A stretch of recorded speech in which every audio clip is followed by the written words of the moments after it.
Hey again, everyone. Welcome to our Cat Chat for this week. I'm Al Quartemont, normally joined in the studio by head coach Drew Maddox. He's not able to be with us this week as the Wildcats are getting prepared for their biggest game of the year to date.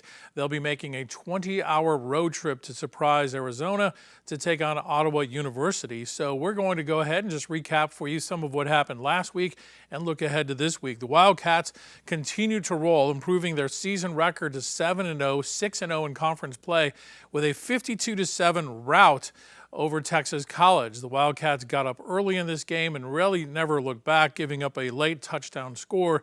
But again, it was a case of having both a dominating offense and a dominating defense as the Wildcats held Texas College to just 190 yards total, and that included a negative 49 yards in rushing.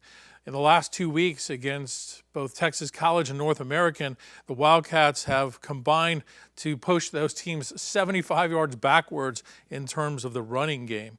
On top of that, defensive coordinator Tyson Anderson's guys have put together a season-high 10 sacks and a dozen quarterback hurries, as well as an additional 14 tackles for loss. So they have just been so dominating on defense, and they'll be looking to continue it this next week. As you look at some of the stats for the conference and even nationally, it's pretty interesting. The Wildcats right now rank first in the entire NAIA in total yards with 3,541, in red zone scores with 36, in sacks with 32, in red zone touchdowns with 30, and first downs with 192. They're also second in a number of categories, third in a number of categories, fourth, fifth, sixth. Their name is all over the place in terms of the NAIA rankings with stats. Now bring it home to the Sooner Athletic Conference. The Wildcats are in first place in 21 different categories, including points, touchdowns, yards allowed per game, sacks. It goes on and on, even into the defense and special teams, as they're first in punting average as well with 41 yards per punt. So it's all added up to a great start to the season for the Wildcats, but the key is going to definitely be what happens this week. As I mentioned, it's a long road trip that the Wildcats have to make, 20 hours to get to Surprise, Arizona. They'll break that up a little bit on the way there and then make it a straight shot on the way home. So definitely keep them in your prayers for safety in their traveling and everything with that. Now, all-time, the Wildcats are 0-2 against Ottawa, which has been one of the elite teams in this conference the last few years. Last year was a 45-13 loss there.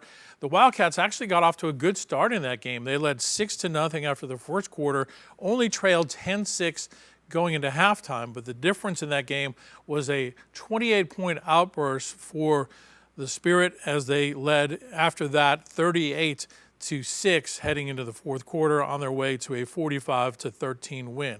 A key for the Wildcats is definitely going to be turnovers. Last year, the Wildcats threw 3 interceptions.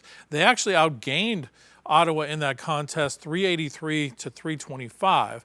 We know it's a much more improved Wildcats team, a much more confident Wildcats team, but you just never know when you make a long road trip like that and playing in the home stadium of a team that has been a traditional powerhouse here in this conference. So, will it add up to the Wildcats' 8th win on the season? We're hoping that it will. And if you'd like to watch that game, you can go to the LCWildcats.net website, go to the football schedule, and then click the link for the broadcast of the game. I do believe there is a paywall for that one, so be prepared for that. But the Wildcats hoping to continue to roll in what has been a great and almost historic season so far. We'll see if they can continue to do that, and we'll hope to have Coach Maddox with us again next week here on the Cat Chat. So thanks for being with us. Have a great week, everyone.